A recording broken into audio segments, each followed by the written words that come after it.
Game Week 28 FPL transfer plans. In today's video, I'll be breaking down every single position and which players should we be bringing in and out of our FPL sides ahead of Game Week 28. Hey everyone, Sam here, otherwise known as FPL Pricey. In today's video, I'll be running through my transfer plans ahead of Game Week 28, but also breaking down all of the best players to be bringing in and out of our FPL sides, depending, of course, on chip strategy. Now, that is a meta point that I just want to run through very quickly now. Depending on the FA Cup results in the weekend between Game Week 27 and Game Week 28, that might change a few people's chip strategy, including potentially my own. As it stands, I'm looking at using transfers to get through Game Week 29 and not use the free hit, saving it for later on for blank Game Week 34 when we've got the FA Cup semi-finals that week. Now, obviously, the FA Cup results this weekend will determine largely which teams are going to miss out or get through to the FA Cup semi-final. Obviously, it's not the only deciding factor. We've got another round of fixtures too, but it will show us a lot more clearly which teams are more likely to get through or not. Based on those results, we'll be able to maybe map out a little bit better which teams are likely to be doubling in Game Week 33 and therefore also blanking in 34. And it might just be that the teams that make it through the FA Cup are the ones that I have loads of players from. So I'm going to wait on that for now. And if I've got loads of players that are potentially going to be, or very likely going to be, doubling in Game Week 33, then it might make me a bit more likely to free hit in 29, really steer in to as many players as possible that are going to be doubling in 33. Obviously, if Crystal Palace and Newcastle get double-double, so 32 and 33, we already know they have a double game week in 32, by the way, then I might want to hold on to my Newcastle players and then also bring in a couple of Palace players now because they've got great fixtures in the meantime, but obviously blanked in 29. So if I wanted to use that free hit in 29, load up on Palace, load up on Newcastle, for instance, and then run through to 33 where I want to bench boost, then I might be able to do so with transfers if the results go my way in the FA Cup. As it stands, though, I've got 4 blank game weekers next week, and I don't think that I'll have a lot of doublers in 33 based on the projected results. So I think I'm more likely to use transfers through Game Week 29 and then wildcard before we get to bench boost 33, so I can set up for that game week perfectly on the wildcard rather than using transfers to get there. Having a quick look at my side right now, I'm fairly well set up for Game Week 28. The only thing that I'd mention is that I don't have any Crystal Palace at home to Ipswich. I'm a little light perhaps on Chelsea, but I think that's one that I'm willing to forsake for the time being based on their upcoming fixture in Game Week 29 against Arsenal. I probably don't want to load up on them too much unless, of course, I switch my strategy and move to a free hit 29 version of my strategy. As it stands, though, I'm probably going to have to avoid Crystal Palace, barring maybe one or two key things changing, but I will be running through where my transfers might be going this week, including potentially going to Crystal Palace in my transfer section later on in the video. Right then, so moving into the breakdown position by position, a quick one on goalkeepers to begin with. I don't think too many moves are going to be made here in the back line, as you can see reflected in the transfers in section on the right hand side. I've got Pickford. He's going absolutely nowhere, has Wolves away this week, and then obviously also a game in 29 against West Ham as well, which is a pretty decent fixture.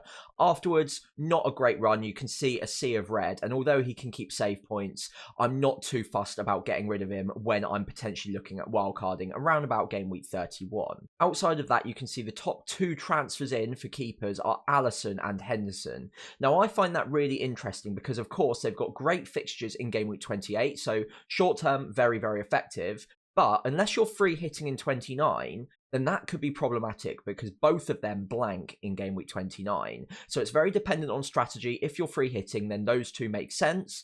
Otherwise, I'd probably be a little bit more cautious because nobody wants to make 2 keeper transfers back to back. After that, we've also got in the transfers out section, Martinez, who came off at half-time for Aston Villa. Just monitor that one. Olsen is a significant downgrade, so I wouldn't say that you're going to want to necessarily pivot to him if Aston Villa was interesting to you. Again, they blank in game week 29, so I'm not so sure they would. But Martinez likely will get more information on before we reach the game week 28 deadline anyway, because we've got that little gap now between 27 and 28 the following weekend. Outside of that, not too many keeper transfers being moved around now, so I don't want to waste too much time on it. So let's move on to defenders and other positions in FPL. Right then, so on to defenders, and by far the most bought defender this week is Daniel Munoz. Has been exceptional recently. The data has been good all season, but especially recently he started to actually return on that data.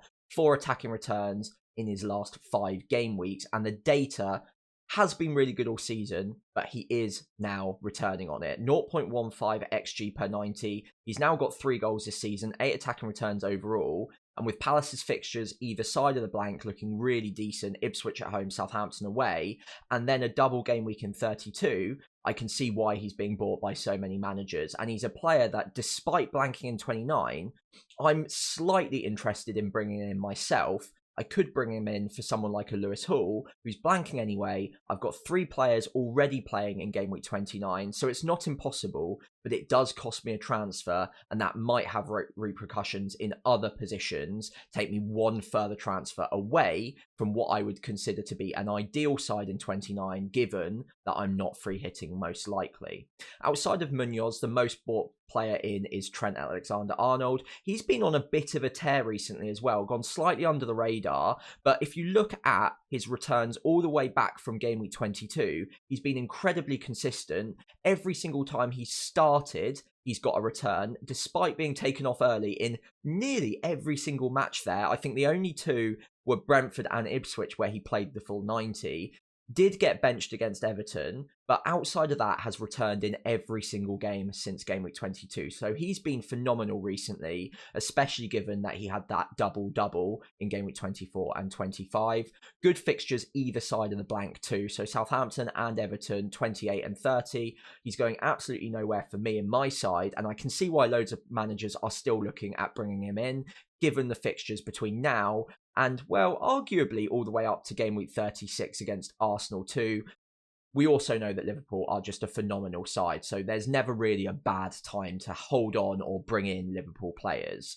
Obviously, it's strategy dependent, because if you're free hitting in game week 29, then he's easy to bring in. If not, then less so, given that he blanks. But I'm looking at potentially holding on to him. There is 1 or 2 players that I could look at selling him for in game week 29 though.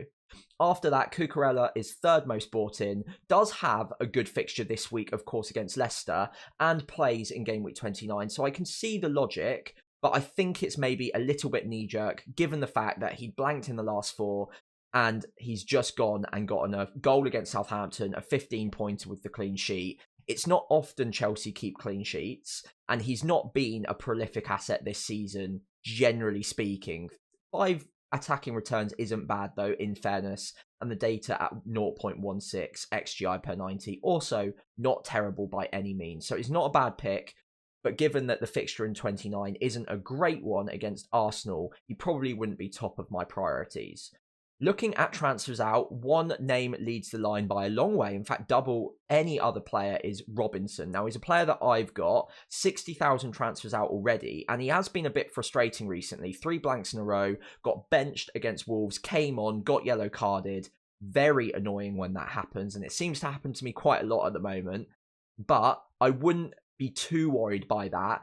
Fulham have been known to rotate a little bit in those midweek games. Obviously, game week 27 came hot on the heels of game week 26. And Robinson, if you look, has played such consistent minutes all season. 90-minute man all the way through the year. Barely got a breather. So he was deserving of one at some point. So I wouldn't be selling him on the basis that you think he's lost his position or anything like that, because he should come straight back in. But the fixtures admittedly don't look great. So if you're looking at running through game week 29 and not wildcarding until much later on, he probably is looking like more of a sell now, given the fixtures. If you're looking at wildcarding fairly soon after game week 29, then maybe you could hold on to him and just bench him for a couple of weeks. But if you're looking at getting rid of a defender, outside of the fact that he plays in game week 29, and that's one reason that I'm holding on to him at the moment, I think you can probably get rid of him fairly safely, given that he has massively overperformed on his underlying attacking data, and the fixtures coming don't look too nice either. Now, the final team I want to mention here is Nottingham Forest. Aine is being sold by a few in particular, 30,000 transfers out, and Man City at home isn't going to be an easy fixture for them. They've also had a couple of fixtures in a row that have been really tough too, so I probably wouldn't judge them too harshly. But after Man City is out of the way, they've got a great run, including a good fixture in Game Week 29 as well, against Ipswich away from home. So arguably, after this week's out of the way, they're kind of a buy rather than a sell. So I probably wouldn't be getting rid of them unless you're desperately in need of a player with a good fixture in Game Week 28. The fixtures afterwards look really decent. So I think with Aine and with any of the Nottingham Forest defenders, including the goalkeeper, by the way, I'd probably be looking at holding on potentially. Moving into the midfield, my midfield 5 is one that I'm fairly happy with this game week, although 1 or 2 transfers might need to be made in game week 29 in particular. Now, first off, let's talk about Cole Palmer. I personally think he was extremely unlucky not to get an attacking return against Southampton. He got an XG data of over 1.0, so 1.3 XG against Southampton. He's not been in great form recently, hasn't scored in the league since game week 21 against Bournemouth, and only assisted once since then. So if you're a form-led manager, maybe it makes sense to look at getting rid of him, but I probably wouldn't do that this game week, given that it's Leicester, and Leicester have looked horrendous recently alongside Southampton. Both teams are really struggling right now defensively. He was unlucky not to return against Southampton. His confidence is definitely a little bit lower than normal, but I do think that returns are coming, and Leicester is not a fixture that I'd be getting rid of Cole Palmer for. After that, however, against Arsenal away from home, you could look at using him as a make-weight, shifting the money from Cole Palmer maybe into your forward line and bolstering there. So that is an option, especially given that a lot of us now have a lot of value tied up in Mo Salah. He's up to 13.8 million. Obviously, no one's getting rid of him ahead of Southampton at home, so he's staying for that. And then Everton after the blank game week as well probably means that he's going to be a pretty tricky player to want to get rid of in game week 29 if you wanted to use the money that you've got in Mo Salah to maybe upgrade a forward to someone like an Erling Haaland, for instance. Now, I think for me, it's one or the other that would have to go to get Erling Haaland. Salah just doesn't seem like the guy that I want to get rid of right now. He's in phenomenal form. I'm incredibly scared of what he could do if I didn't own him. And Southampton followed by Everton, obviously not getting rid of him ahead of Southampton, but if I was to transfer him out in game week 29, I've got to potentially live without him for Everton at home, maybe Fulham away, and then so on and so forth. It's a good fixture run, especially if you're not wildcarding straight away. I don't think I personally want to be getting rid of him full stop, and I want at least to be able to make the decision whether or not to go without him on the wildcard in 31-32 for me, and that decision is made more difficult if I sell him now and I lose the value and have to buy him back at a higher price. Outside of that though, looking at my other midfield 3, Cliver is the top most bought player this week, which is obviously very positive for me. Hopefully he gets a price rise or two. He's on penalties, obviously scored a blinder in game week 27 as well, a fantastic finish against Brighton, and he's been in good form recently. As we all know, the ownership is climbing, he's got good fixtures, so it makes a lot of sense. Spurs away is also not a bad fixture by any means, although they have looked a bit tighter recently at the back. After that, Brentford at home, Ipswich at home as well. It's a good run, and Bournemouth midfielders, especially like Cliver and Semenyo, I'll come on to Dango Altara in just a moment's time, both of those two look really good purchases for game week 28 and 29, especially if you're using free transfers to navigate. The same can kind of be said for Mbeumo. Very similar logic to Cliver. He's on penalties. The minutes are better, but he does come at a more premium price at 8 million. Obviously, assisted against Everton, got that double-digit return against Leicester. And although the fixtures may not be standout good in game week 28 and 29, I think they're good enough that he's still a great player to be buying in now if you're looking at navigating 29 with those transfers. Afterwards, though, after game week 30 is probably done and dusted, and maybe a lot of managers are looking at wildcarding, I'm not so sure that he has a spot in my team personally on a wildcard. So Newcastle away, not too bad. After that, Chelsea, Arsenal, Brighton, Forest, Man United. I think each fixture in isolation, you can make a case for not being that awful, but in combination, it's definitely not the best run. So maybe a player that on a wild card we go without, but for now, he's going absolutely nowhere and a good transfer in for me. Now, outside of that, you can also look at Szoboszlai. I've talked about Trent and the fixtures, good fixtures either side of the blank. He's been in great form recently as well. Also on the eye, a fantastic player this season and really underrated, I think, up until very recently in terms of what he's been giving to that Liverpool side. He's been a fantastic player all season, obviously returning well right now, and the data's not half bad either at just a smidge under 0.5. So a nice differential if you're free hitting in game week 29.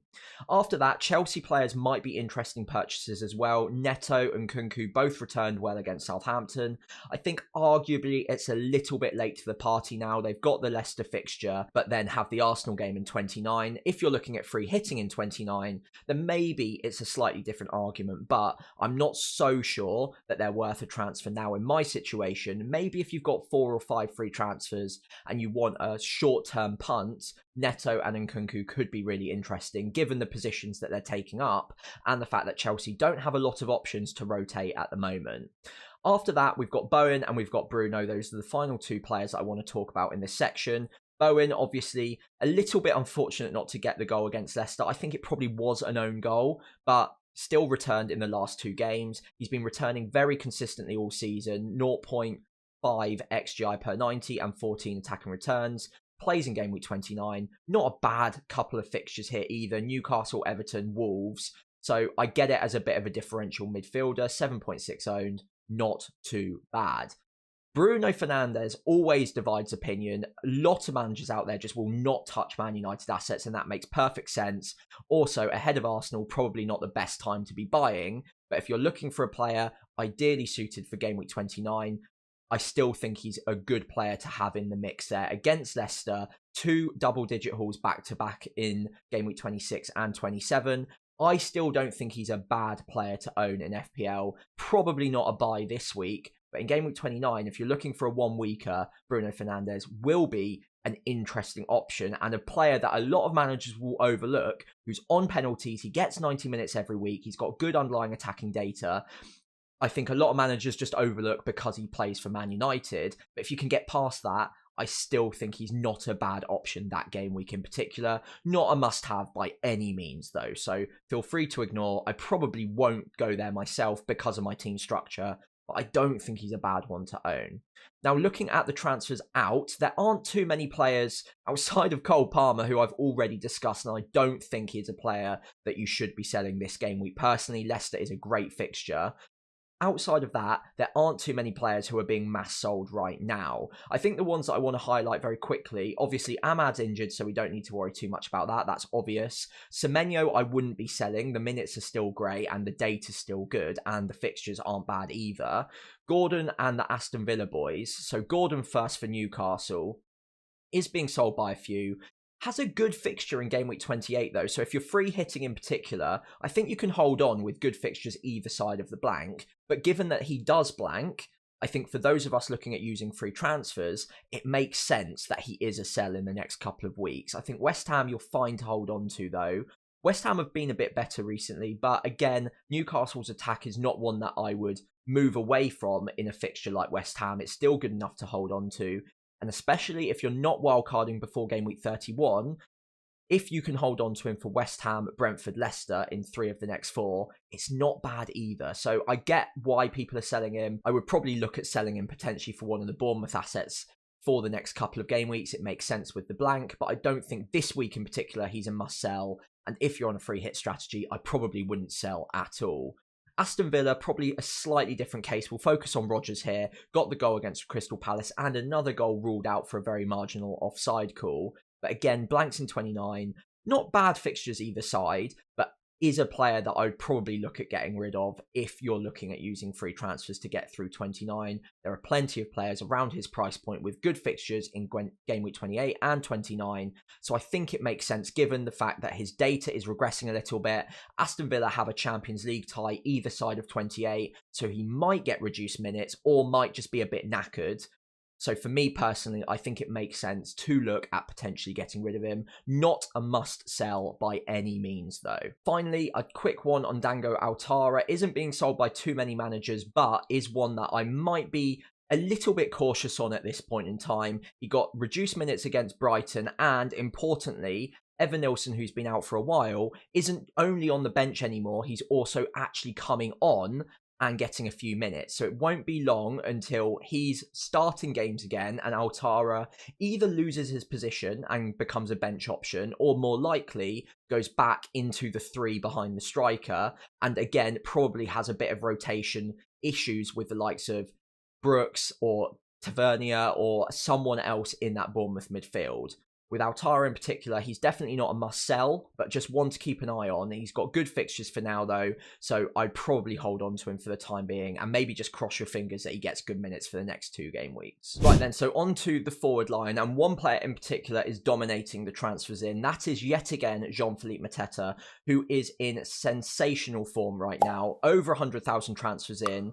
And especially if you're looking at free hitting in Game Week 29, he makes all the sense in the world. I think every manager who's free hitting in Game Week 29 will be very interested in buying him this week, given that he's got Ipswich in 28 and Southampton afterwards in Game Week 30. 2 defences that you can absolutely target. And then especially also, if you're not looking at wildcarding for a little while, or you've already used a wildcard, you've got that double game week in 32. Man City and Newcastle both away. Not great, but it's still a double game week. And Mateta, in the form he's in, I wouldn't put it past him to return in either of those matches. Obviously, he's looking really relaxed, really confident right now. Glasner gets the best out of him. And we saw last season when he got on a bit of a tear, when he got on a bit of a run at the end of the year, he was absolutely unstoppable. So yet again, a great player to own in FPL. Good price at under 7.5 million too. Second most bought player is Matheus Cunha. Now, with those two, it's a bit like fire and ice. Like, you've got one strategy. If you want a free hit in Game Week 29, Mateta's probably the way to go. Arguably, you could also buy him even if you're not free hitting that week. He's been that good. But also, if you are looking at using free transfers to get through Game Week 29, then Matheus Cunha is going to be really interesting. A player that I bought a couple of weeks ago, very happy with his returns so far. And the next 3 fixtures look great too. So Everton is a good hopping on point at home as well. But then crucially, Game Week 29, you've covered off a forward very nicely there with Southampton away. His data's good, it's improving week on week, and he's got good fixtures after Game Week 29. If you didn't have a wildcard or you didn't want to use one, you can hold on to him, arguably all the way through to the end of the season. Look at those fixtures, absolutely phenomenal. But the next 4 in particular are particularly nice looking.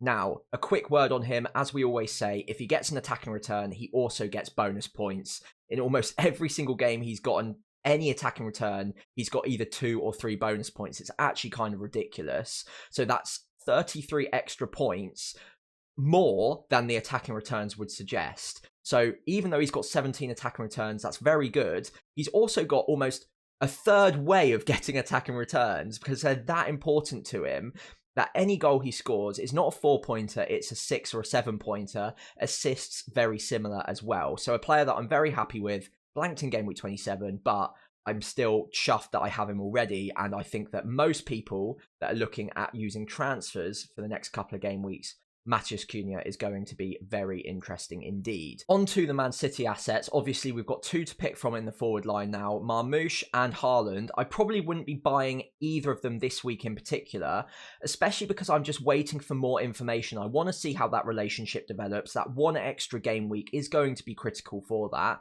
But also, who knows? Maybe someone like a Haaland gets injured again and he's a doubt for game week 29, making Marmoush a better pick. Or maybe Marmoush gets rotated and it becomes more of a risk to hold on to him for game week 29. So either way, I think now I'm probably looking at holding off on the transfers for Man City forwards ahead of game week 29, but just quickly summarising why they will be interesting next week.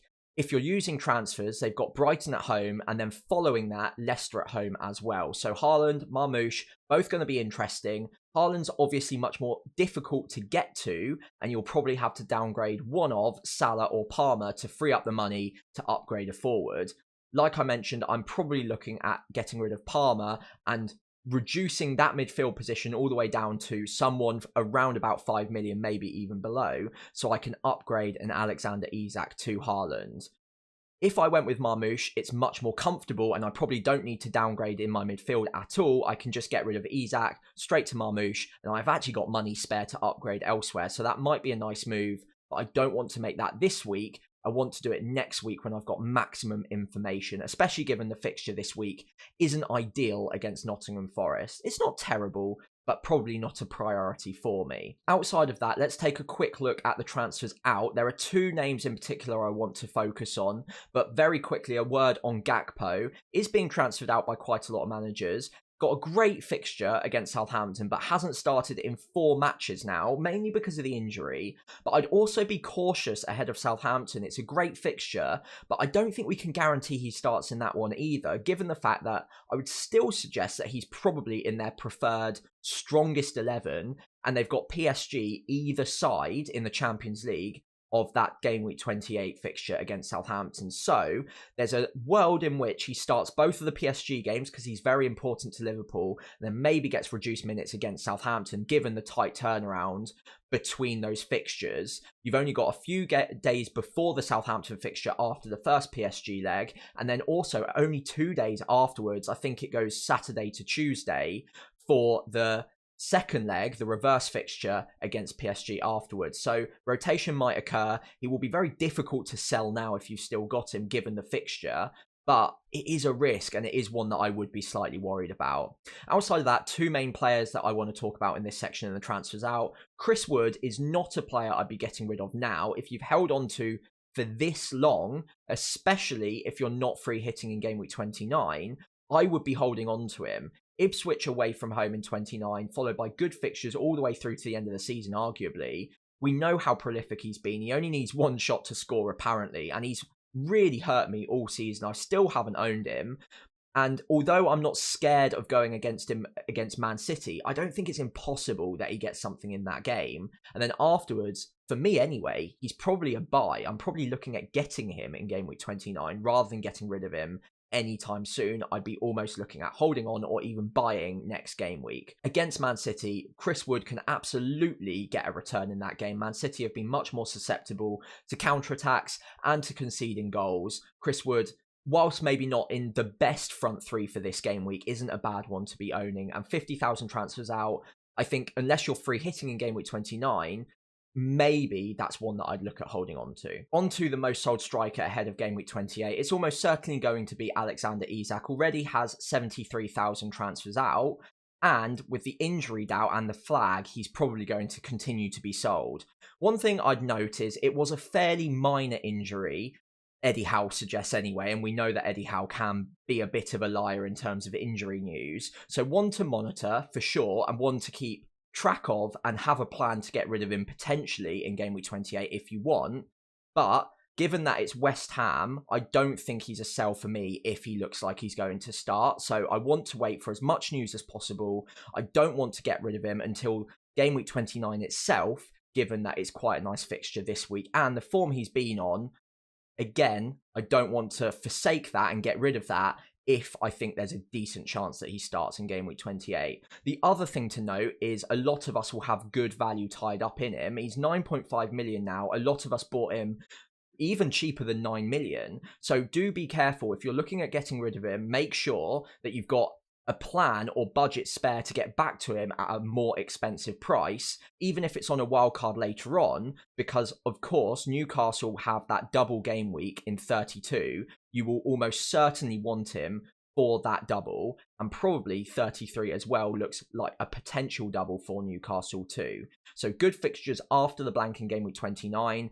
Personally, I'd look at holding on to him if you can, especially if you're free hitting in Game Week 29 itself. Definitely not a sell for me then. But if you're using transfers to get through 29, then he is a player that I'm potentially getting rid of, but I do have a plan to get back to him, and I need to make sure that I've got money spare elsewhere that I can get back to him easily enough, given that he will be a higher buying price than my sale value. So I think that probably wraps us up for today. If you've got any questions of your own, do let me know in the comments section below. I think I'm most likely to roll my transfer as it stands. I could look at bringing in Daniel Munoz, as I mentioned, maybe to replace Lewis Hall. It wouldn't make much difference to my backline in terms of who I've got playing in Game Week 29, but it does reduce one transfer from my locker when I get to that game week. So I think I'm probably going to avoid it for now, although going into Game Week 28 without any Crystal Palace is something that I'm not particularly happy with.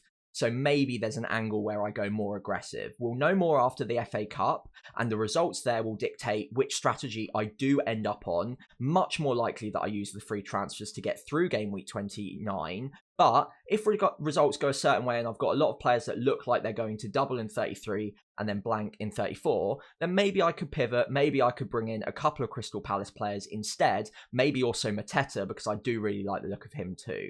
In the meantime, if you could leave a like and subscribe to the channel, that'd be greatly appreciated. I've already mentioned, leave any comments below if you've got your own dilemmas. I'll try and get back to you before the Game Week 28 deadline. And enjoy the FA Cup weekend. I'll see you on the other side of it as we start locking in our teams ahead of the deadline.